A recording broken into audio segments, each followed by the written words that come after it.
मिठाई बांटने का समय आ गया है। लड्डू बांटने की करो तैयारी। खुशखबरी खुशखबरी खुशखबरी। इस बार महाशिवरात्रि के मौके पर 5 ऐसे अद्भुत संयोग बन रहे हैं, जिसके कारण इस बार महाशिवरात्रि का जो महत्व है वो 100 गुना से ज्यादा बढ़ चुका है। जी हाँ मित्रों, इस बार 18 फरवरी महाशिवरात्रि के दिन 4 राशियां ऐसी है जिनके ऊपर भगवान शिव शंकर भोलेनाथ की विशेष रूप से कृपा दृष्टि रहने वाली है। 4 राशि वालों की समस्त मनोकामना पूर्ण होगी, चाहे उनके विवाह होने की मनोकामना हो, चाहे कर्ज से छुटकारा पाना हो। 18 फरवरी के दिन महाशिवरात्रि के मौके पर 4 राशियां ऐसी है जिनकी किस्मत बहुत ही जबरदस्त रूप से बदलने जा रही है। चलिए सबसे पहले तो जान लेते हैं मित्रों, महाशिवरात्रि का शुभ मुहूर्त क्या है। महाशिवरात्रि पर भगवान भोलेनाथ और माता पार्वती की पूजा विधि क्या है, और महाशिवरात्रि के बाद कौन कौन सी ऐसी भाग्यशाली 4 राशियां हैं जिनके ऊपर माता पार्वती और भगवान शिव की विशेष रूप से कृपा रहेगी। पूरी जानकारी जानते हैं, वीडियो को लास्ट तक जरूर देखिएगा। और हाँ, वीडियो को लाइक करके कमेंट बॉक्स में ओम नमः शिवाय लिखकर अपने मित्रों के साथ शेयर भी कर दीजिए। आज देखते हैं मित्रों, मूवी के जो फालतू वीडियो होते हैं ना, उनको तो बहुत ज्यादा शेयर किया जाता है।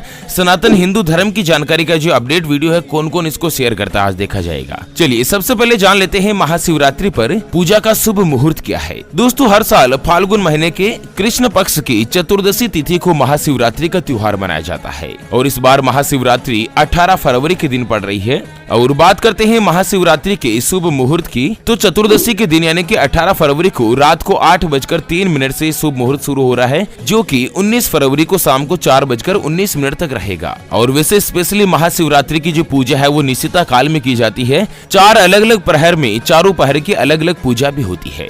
चलिए जानते हैं महाशिवरात्रि की पूजा विधि के बारे में। उससे पहले आपको एक महत्वपूर्ण बात बताना चाहूंगा मित्रों, हिंदू सनातन धर्म में गाय यानी कि गौ माता का विशेष रूप से महत्व होता है। चाहे वेद हो, पुराण हो, ज्योतिष शास्त्र हो या फिर भागवत गीता, सभी जगहों पर गौ माता की पूजा करने का विधान है। अक्सर मित्रों, जब भी हम घर से बाहर जाते हैं और देखते हैं ना कि यही गौ माता सड़क पर इधर उधर घूमती रहती है, भटकती रहती है, और कई बार किसी वाहन की चपेट में आकर दुर्घटना का शिकार हो जाती है और मारी जाती है।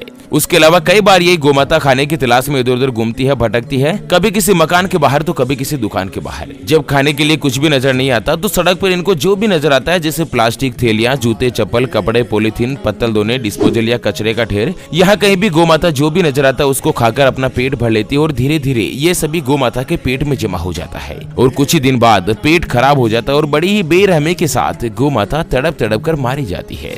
दोस्तों, हमारे चैनल ज्योतिषवाणी की टीम के द्वारा एक संकल्प लिया गया है कि इस बार महाशिवरात्रि के दिन एक हरे चारे का टेम्पो मंगाया जाएगा, और जहाँ कहीं भी गौ माता का झुंड इकट्ठा रहता है ना, वहाँ पर टेम्पो को घुमा घुमा कर गौ माता को हरा चारा खिलाया जाएगा। कम से कम 1 साल में 1 दिन ऐसा हो जिस दिन सभी गौ माता को भरपेट भोजन मिले, उनको हरा चारा मिले, पौष्टिक आहार मिले। और मित्रों, हमारे संकल्प को पूरा करने के लिए हमें आपके सहयोग की आवश्यकता है। अभी जो आप स्क्रीन पर QR देख पा रहे हैं श्री हरि ज्योतिष के नाम से, इस पर आप अपने श्रद्धा अनुसार 11, 21, 51, 101 रुपए जो भी मित्रों आप गौ माता के लिए सहयोग करना चाहो, सच्ची श्रद्धा और पवित्र हृदय के साथ भगवान भोलेनाथ का स्मरण करते हुए गौ माता के लिए जरूर दान दक्षिणा कीजिएगा। दोस्तों, सच्चे हृदय और पवित्र मन के साथ कोई भी व्यक्ति दान करता है ना, तो भगवान भोलेनाथ के और माता लक्ष्मी के आशीर्वाद से कई हजार गुना फल मिलता है और इसी जीवन में मिलता है। चलिए बात करते हैं महाशिवरात्रि की पूजा विधि के बारे में। दोस्तों, सबसे पहले तो मैं आपको बता दूं कि महाशिवरात्रि के दिन आपको सुबह सुबह ब्रह्म मुहूर्त में उठना है, और ब्रह्म मुहूर्त में उठकर आप दैनिक कार्यों से निवृत्त हो जाएं, और उसके बाद नहाने के पानी में आप कुछ बूंदे गंगा जल की मिला लें, और इसके बाद ही मित्रों गंगा जल मिले हुए पानी से नहाएं और शुद्ध हो जाएं।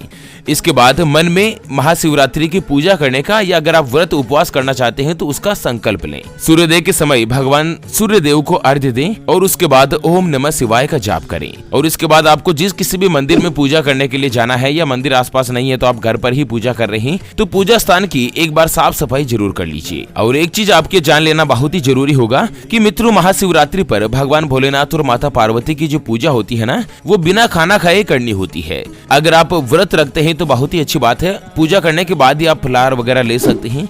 अगर आप व्रत नहीं कर रहे हैं ना, तो दोस्तों पूजा से पहले आप खाना मत खाएं। पूजा से निवृत्त होकर आप अपनी श्रद्धा अनुसार दान दक्षिणा कीजिए, जैसे गौ माता को हरा चारा खिलाइए, किसी भी गरीब व्यक्ति को अन्न दान कीजिए, उसको भोजन का दान कीजिए, और उसके बाद आप स्वयं भोजन कर सकते हैं। जब भी भगवान भोलेनाथ की पूजा करने जाएं, तो सबसे पहले तो वहाँ पर साफ सफाई करनी है। उसके बाद चंदन का जो तिलक है, टीका है, वो भगवान भोलेनाथ के शिवलिंग को लगाएं, और उसके बाद जल से अभिषेक करें। आप चाहे तो जल से भी कर सकते हैं, दूध से कर सकते हैं, उसके बाद घी से भी कर सकते सकते हैं, गन्ने के रस से कर सकते हैं और आप चाहे तो शहद से भी भगवान भोलेनाथ का अभिषेक कर सकते हैं। अभिषेक के साथ ही मित्रों भगवान भोलेनाथ को बेलपत्र, आकड़े के फूल, धतूरे के फूल, चावल आदि शिवलिंग पर अर्पित करें। ध्यान रखें लोटा जो है तांबे का ही होना चाहिए, इससे आपको भगवान भोलेनाथ की विशेष रूप से कृपा दृष्टि रहेगी। और महाशिवरात्रि के दिन आप चाहे तो शिव पुराण का पाठ कर सकते हैं, महामृत्युंजय मंत्र का या फिर कुछ भी मंत्र नहीं बोलो ना तो ओम नमः शिवाय का मन में कम से कम 108 बार आपको जाप करना ही करना है।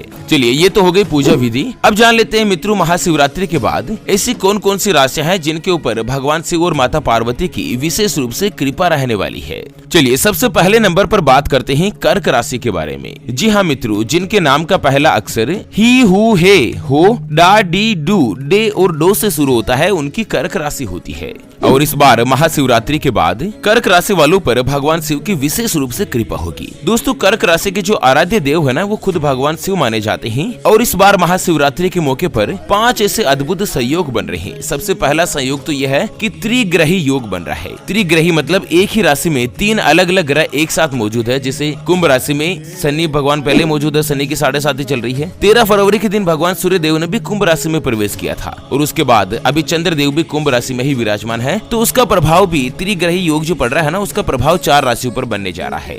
भगवान भोलेनाथ के आशीर्वाद से कर्क राशि वालों को साल 2023 में धन संबंधी मामलों में जबरदस्त रूप से फायदा मिलेगा। आपको पूरे साल भर अलग अलग जगह से धन प्राप्त होगा और आप जहाँ कहीं भी काम करते हैं ना, कार्य क्षेत्र में आपको प्रशंसा मिलेगी। उच्च अधिकारियों के साथ आपके संबंध अच्छे होंगे, मधुर होंगे। अगर आपका विवाह नहीं हुआ है तो भोलेनाथ की पूजा करने के बाद शिवरात्रि के दिन माता पार्वती से विवाह के लिए प्रार्थना करें और भगवान शिव और माता पार्वती की कृपा से इस साल आपका विवाह होने का जो योग है वो प्रबल रूप से रहेगा। और वहीं मित्रों अगर आपके ऊपर कोई भी कर्ज वगैरह हो रखा है और आप कर्ज से परेशान है तो इस बार महाशिवरात्रि के दिन भगवान शिव का जो अभिषेक है आप गन्ने के रस से करें और भगवान शिव से कर्ज से छुटकारा पाने की प्रार्थना करें। भगवान भोलेनाथ बड़े ही कृपालु है, आपकी प्रार्थना जरूर सुनेंगे और आपको कर्ज से मुक्ति दिलाने की जो मनोकामना है ना वो जल्द से जल्द पूरी करेंगे। चलिए जानते हैं अगली भाग्यशाली राशि के बारे में। उससे पहले आपको एक महत्वपूर्ण बात बताना चाहूंगा कि जिंदगी में आप कई ऐसे लोगों से मिले होंगे जो बहुत ही ज्यादा मेहनत करते हैं, तो वहीं कुछ लोग ऐसे भी होते हैं जो बहुत कम मेहनत करने के बाद भी बहुत ही आगे तक पहुंच जाते हैं। वहीं मित्रों जिंदगी में आप कुछ ऐसे लोगों से भी मिले होंगे जो पूरी उम्र मेहनत करते ही रहते हैं लेकिन उनका जीवन हमेशा गरीबी में ही निकल जाता है, अपनी मेहनत का वो फल हासिल नहीं कर पाते जिनके वो हकदार होते हैं। मित्रों ये ग्रहों का खेल नहीं तो और क्या है। और इसी के समाधान के लिए हमारे ज्योतिष आचार्य गुरुजी आप तक लेकर आए हैं आपके अपने जीवन के बारे में व्यक्तिगत यानी कि पर्सनलाइज्ड कुंडली, जिससे आप घर बैठे ये पता लगा सकेंगे कि आपके 9 ग्रह आपके बारे में क्या कहना चाहते हैं,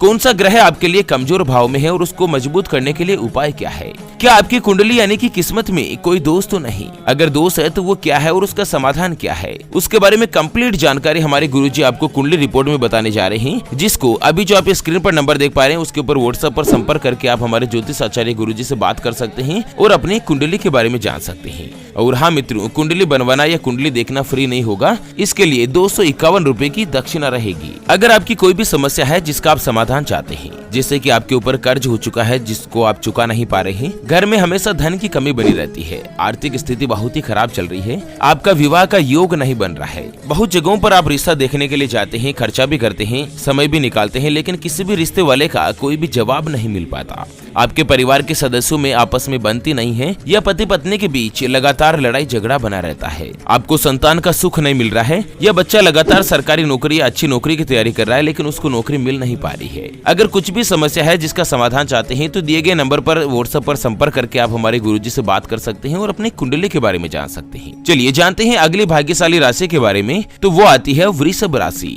जी हाँ मित्रों, जिनके नाम का पहला अक्षर ई, उ, ए, ओ, वा, वी, वु, वे और वो से शुरू होता है, उनकी वृषभ राशि होती है। दोस्तों वृषभ राशि भगवान भोलेनाथ की सबसे प्रिय राशियों में से एक है। इस साल शिवरात्रि का दिन वृषभ राशि वालों के लिए बहुत ही खास होने वाला है। जिन लोगों की नौकरी में तरक्की के अंतर्गत रुकावट आ रही थी, यानी कि नौकरी में उनको प्रमोशन नहीं मिल रहा था ना, उनको महाशिवरात्रि के बाद बहुत ही बड़ी खुशखबरी मिलेगी। उनको शुभ समाचार मिलेगा, सैलरी में बम्पर बढ़ोतरी हो सकती है, नया वाहन वाहन खरीदने का शुभ समय है। कार्यस्थल पर आपके काम की सराहना होगी। अगर आप अविवाहित है तो इस साल आपका विवाह होने का योग भी रहेगा। और मित्रों, कर्ज से छुटकारा पाने के लिए भगवान भोलेनाथ की आपके ऊपर विशेष रूप से कृपा होगी। आपको सलाह दी जाती है कि महाशिवरात्रि के बाद 5 सोमवार तक लगातार भगवान शिव के शिवलिंग पर जल से अभिषेक करें और ओम नमः शिवाय का 108 बार जाप करें। चलिए अगली भाग्यशाली राशि की बात करते हैं, तो वो आती है कुंभ राशि, जिनके नाम का पहला अक्षर सा, सी, सु, से, सो, दा, गु, गे और गो से शुरू होता है, उनकी कुंभ राशि होती है। महाशिवरात्रि पर कुंभ राशि में ही त्रिग्रही योग बन रहा है। इस दिन पिता पुत्र यानी कि सूर्य और भगवान शनिदेव कुंभ राशि में एक साथ एक ही भाव में रहेंगे और वहीं चंद्रमा भी विराजमान होंगे। ऐसे में महाशिवरात्रि का जो त्योहार है वो कुंभ राशि वालों के लिए बहुत ही अच्छा और भाग्यशाली लाभदायक रहने वाला है। नए काम की शुरुआत करने के लिए समय आपके लिए अनुकूल रहेगा। अगर आप व्यापार करते हैं या नौकरी करते हैं, दोनों ही परिस्थिति में भाग्य का आपको साथ मिलेगा। भगवान भोलेनाथ के आशीर्वाद से आपके सभी काम संपन्न होंगे और भगवान भोलेनाथ के साथ ही शनिदेव की कृपा भी आपके करियर में तरक्की के लिए विशेष रूप से लाभदायक होगी। चलिए इसी के साथ फिलहाल के लिए इस वीडियो को यहीं पर देते हैं विराम। फिर से होंगे हाजिर एक और नई और काम की जानकारी के साथ। तब तक के लिए ओम नमः शिवाय। जय श्री कृष्णा, जय श्री राधे।